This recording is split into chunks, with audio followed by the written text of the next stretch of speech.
The year is 2025. Humanity, largely oblivious, goes about its daily business. Global warming, a receding problem, they think, thanks to the innovative climate engineering solutions implemented in the past few years.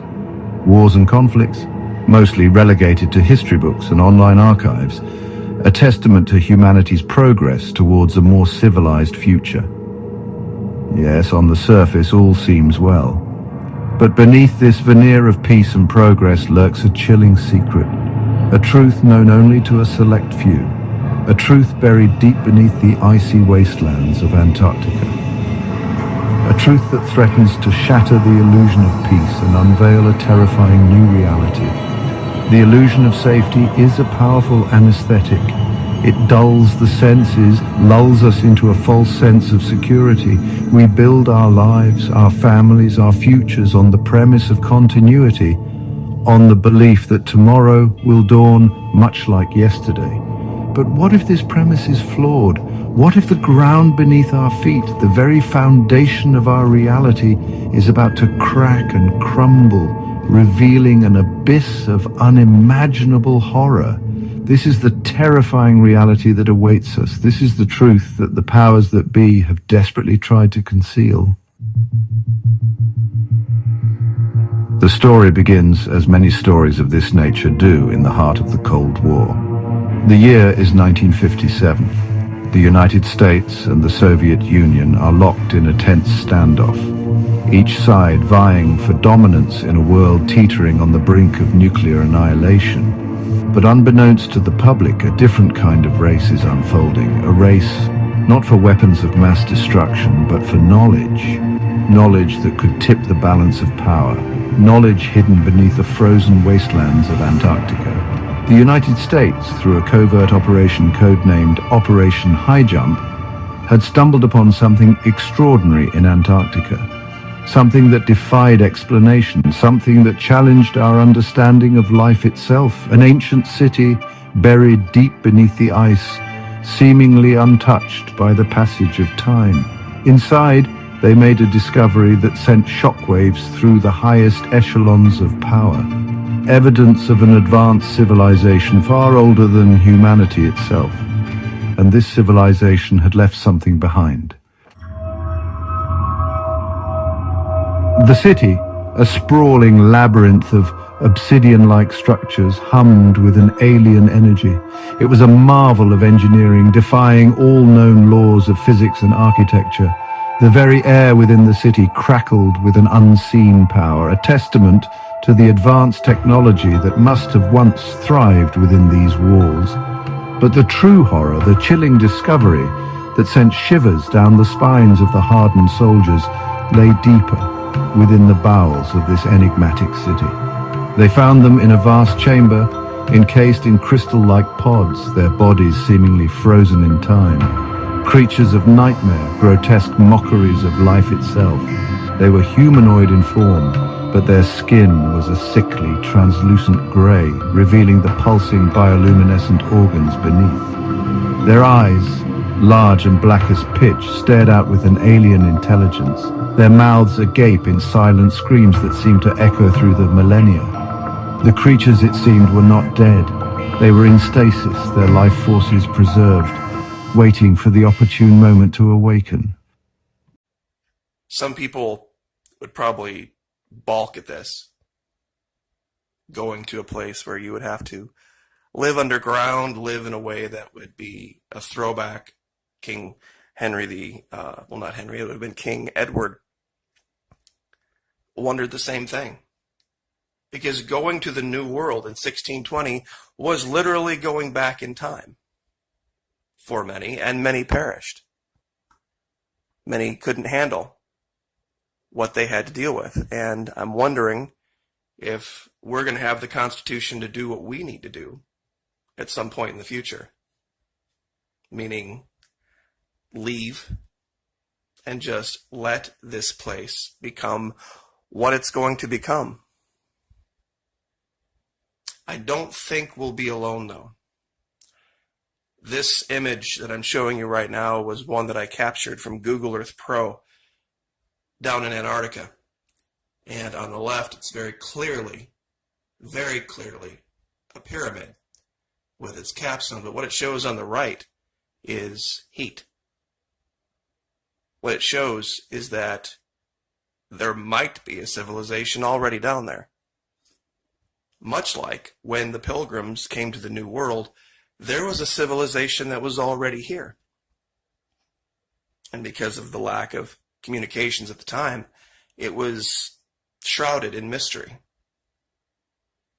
It was said at one time a squirrel could get in a tree on the East Coast and not touch the ground all the way to the Mississippi. There were so many trees and it was so forested.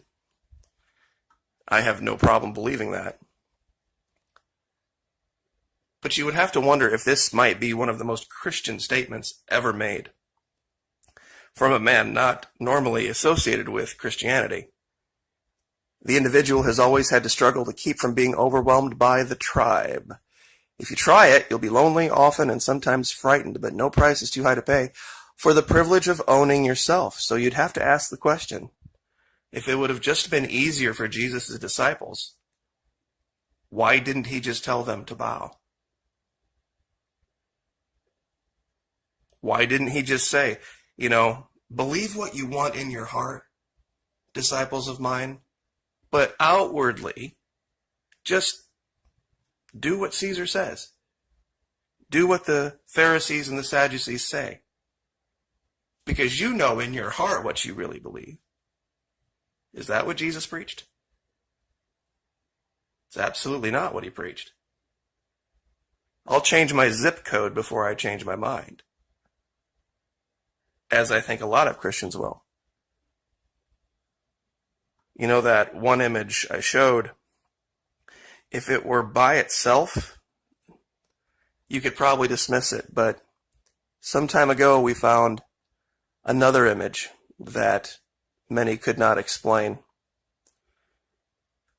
You see, there was this, what seemed to be a craft that had crashed, and you could see the line in the snow where it had come in across this ridge. And some people could look at it and go, well, that's just kind of a round rock, and that's from the wind blowing. But strangely enough, when you followed from this image over to the next shadow,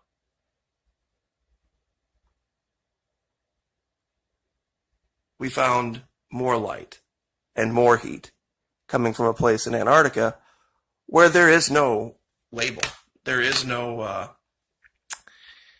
base that anyone is reporting having. And you can see the light leaking out from beneath whatever this is. And I'll give you these coordinates.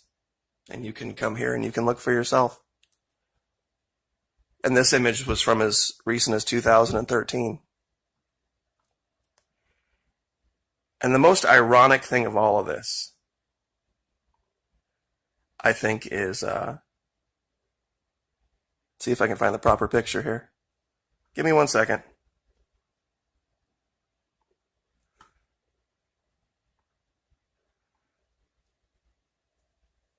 Is that Antarctica is turning green. There we go. And you have to wonder if this is truly the hand of God. You have to wonder if Antarctica is turning green and temperatures are raising to habitable levels, 65 degrees, the warmest temperature ever recorded last year, for a reason, for a purpose, that at some point this might be the last frontier for a Christian culture. Because I don't know how anybody looks at the modern mainstream media, looks at the news, look at what's going on in the world right now, and says that that's what Christians do. I don't know how you see that. I'd like somebody to point out chapter and verse, to point out what's going on in the streets, what's going on in the media. Can't find it. Can't find it anywhere. And it's just more evidence of the times we live in. No freedom to choose what a person believed or how he could worship in England. Anyone who objected to the beliefs of the state church or the forms of the church services could be arrested, questioned, and thrown into prison. Sound familiar? That's what's going on now. They're talking about, what's the term, white silence equals violence. Now just being quiet makes you an enemy. Now just being silent makes you a threat. Like I said, I'll change my zip code before I change my mind. Which, when you look in the Bible, there's no command that we defend any piece of land, any specific one, against this. In fact, quite the opposite. It took an event like from the Book of Kings to change Pharaoh's mind. Let's hope that's not the eventuality, but I don't know how we avoid it at this point. So I guess I will just leave that there and let folks discuss what they plan to do. Like, share, subscribe.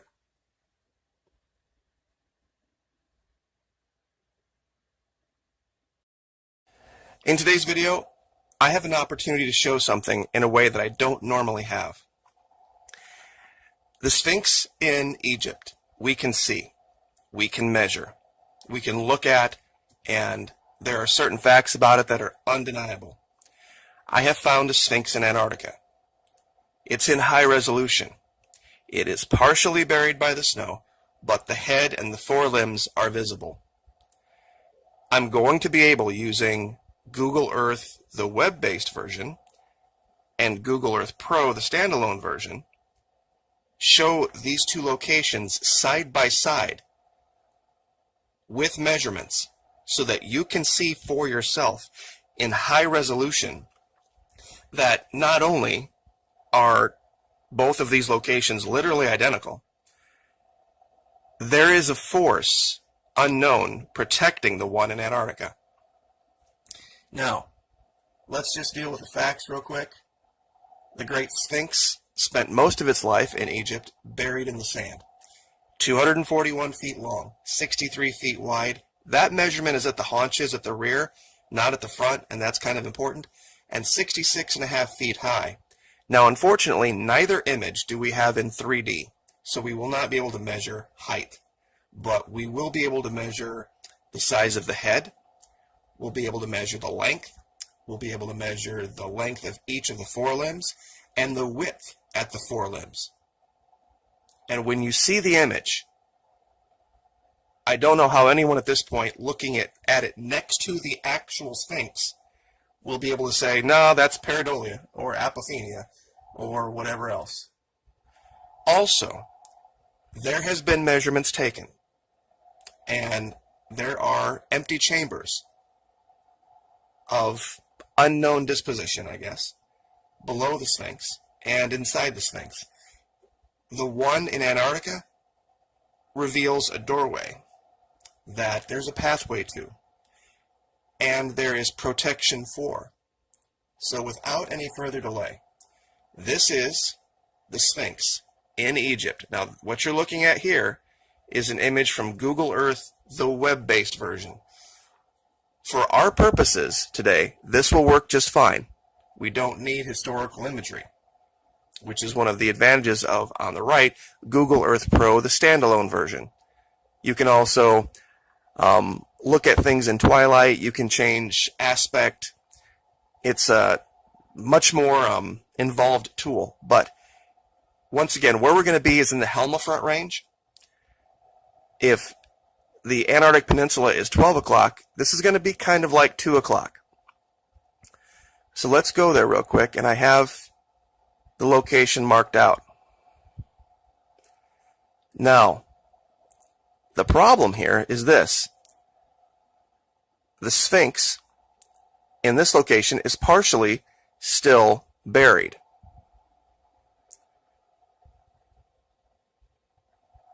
And unless you look at this exactly the right way, you will never see it. What brought me to this region, and let me max this out real quick, was this artificial looking wall. Now, here on the right, we see a normal rock ridge. On the left, we see another rock ridge, but then this weird line. So I zoomed in closer, and then I saw this strange, I don't know what it was, just stand of rocks, and then this path. And lo and behold, look what it led to. Now, I have the measurements up for both locations. The front right paw, for lack of a better term, I guess, on this particular structure, I'll zoom in a little closer, is about 24.13 meters long. The Sphinx in Egypt is about 25.52 meters long. So there is about a 1 meter difference in length. But I want you to look at these shapes closely. There is another difference. It has to do with the headdress.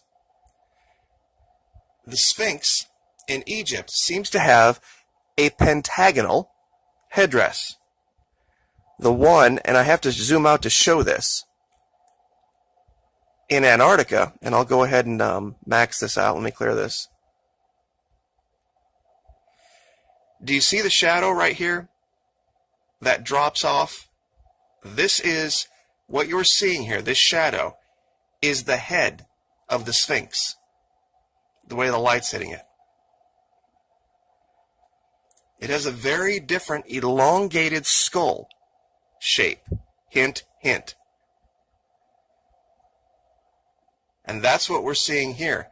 Now, I'm sure a lot of you have already said, whoa, wait a minute, what's that? You're right. See, the area in front of this has all been cleared out. And there is a giant path that leads to it. And this is deep snow right here, by the way. And it curls around. There's another structure right here. And it looks like we have an opening that goes right beneath the ice. Now, as you can see, the rear part of the Sphinx here, there's been an avalanche covering the back of it. The 66-foot wide measurement on the Sphinx in Egypt is the rear haunches. So, unfortunately, that is the one thing I can't do. But, do you see this artificial wall? It looks like, and as you can see, there is part of an avalanche over here. They are trying to, whoever did this, protect the front part of this Sphinx from succumbing to an avalanche from this ridge up here. Because as you can see, it would pour right into the front and bury all of this.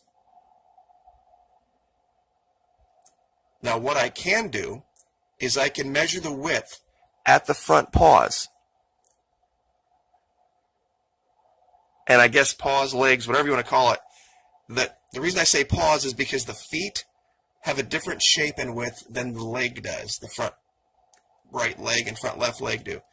So let's just measure that width real quick. About 20 meters or 64 feet. Now, let's measure over here.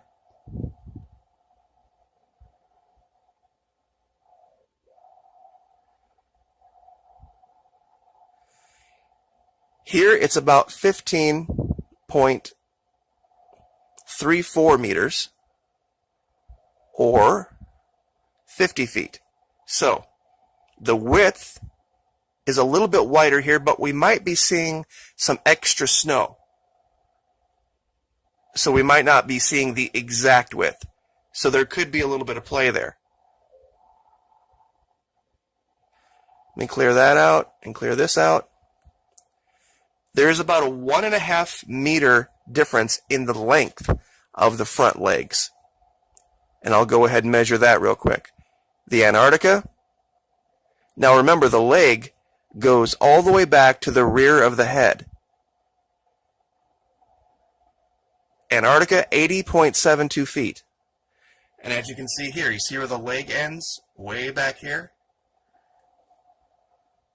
Sorry about this. Let me start over. Here we go.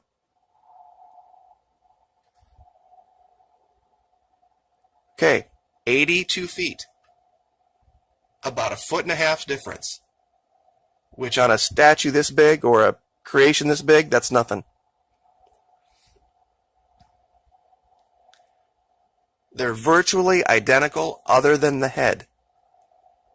And I think this idea of an elongated skull, we've seen this in Antarctica before. These ancients that had, for some reason, much larger, longer, pointed heads. And we see this on the Sphinx. Now, it's very hard to show this with the camera, but I'm going to try to zoom in and show this. There are tiny, I guess what you would call ventilation holes in this headdress, meaning that it's not solid. And that's what all these little white dots are. So this is a very intricate structure right here. And very close to it, right here, as we can see, also buried, is some type of a pyramid structure. Now, I will, of course, give you this location for yourself. And you can measure it for yourself. And look at it and, tilt the camera around and check historical imagery. This avalanche was unfortunate because there's really no other image that shows the whole thing, at least not that they're revealing. But the fact that we have a path to it, a path to a doorway underneath it, the head is virtually identical. You know what? Let me go ahead and do that real quick. I'll just go ahead and measure the head and measure the one on the Sphinx, and then you can make your own judgment. Now, this is kind of a hard measurement to take. Front to back here, it looks like about 43 feet, 42.69 feet, or in meters, about 13 meters. Let's start new over here. Now, this is a different shaped head.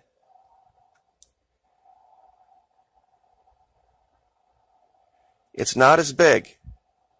Front to back. 32 feet or about 10 meters. And I've also measured this way too. It's about 10 meters wide. I really, really wish that there was a way to measure that rear part, because I think that would be the definitive measurement to show this. But everything else lines up. One thing I didn't do, or at least I don't remember doing, so I'm going to do it again. I am going to measure the width at the paws here one more time. 15 meters for this one. And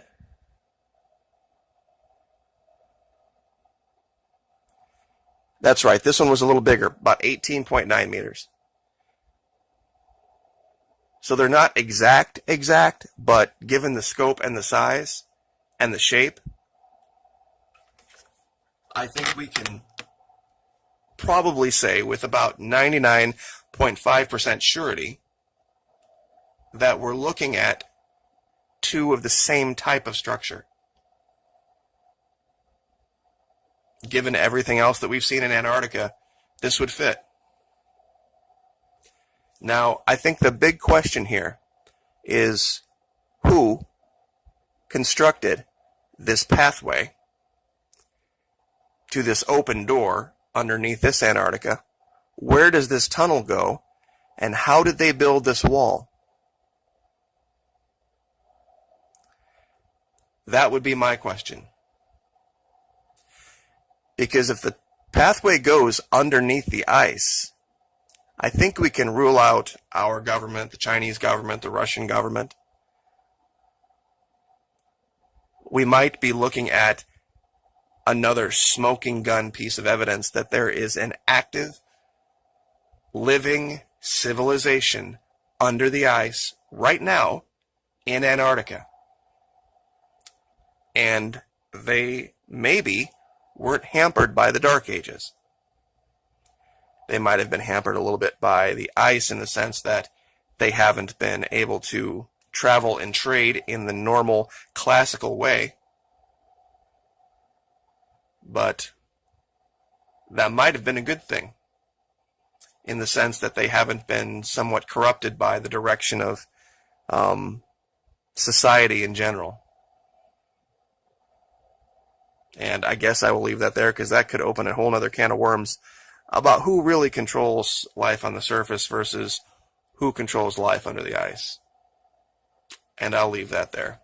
I'll zoom this back in just so you can have the final image in as close to the same resolution as I can get it.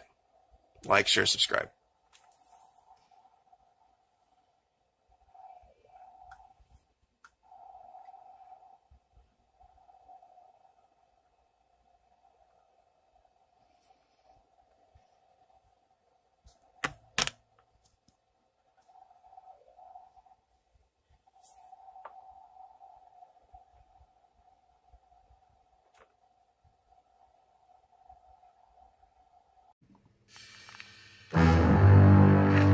Antarctica, a desolate expanse, a land of ice and silence, or so we thought. For centuries, we believed this icy desert was devoid of life, a pristine time capsule untouched by time, but we were wrong. Our understanding of this frozen continent is changing. Something stirs beneath the ice, something ancient, something powerful. Recent expeditions have uncovered anomalies beneath the ice, strange signals, unexplained structures, evidence of something far beyond our comprehension. The frozen wasteland is not so desolate after all. It holds secrets buried deep beneath the ice, secrets that could rewrite history as we know it. This is not a story of scientific discovery. This is a story of survival. The first whispers came from the ice itself, strange readings from researchers studying the movement of glaciers, anomalies in the magnetic fields. Then came the signals, picked up by deep-sea probes, signals that were not natural, signals that hinted at intelligence. These discoveries were dismissed at first. Glitches in the data, equipment malfunctions, but the evidence mounted, the signals grew stronger, more complex. Something was communicating from the depths, something alive. For years we have been visited by objects we couldn't explain, unidentified flying objects defying our understanding of physics. Strange craft moving with impossible speed and agility. We called them UFOs, aliens from distant galaxies. But what if we were looking in the wrong direction? What if these visitors, these aliens, are not from other planets, but from our own? What if they have been here all along, hidden beneath the ice of Antarctica?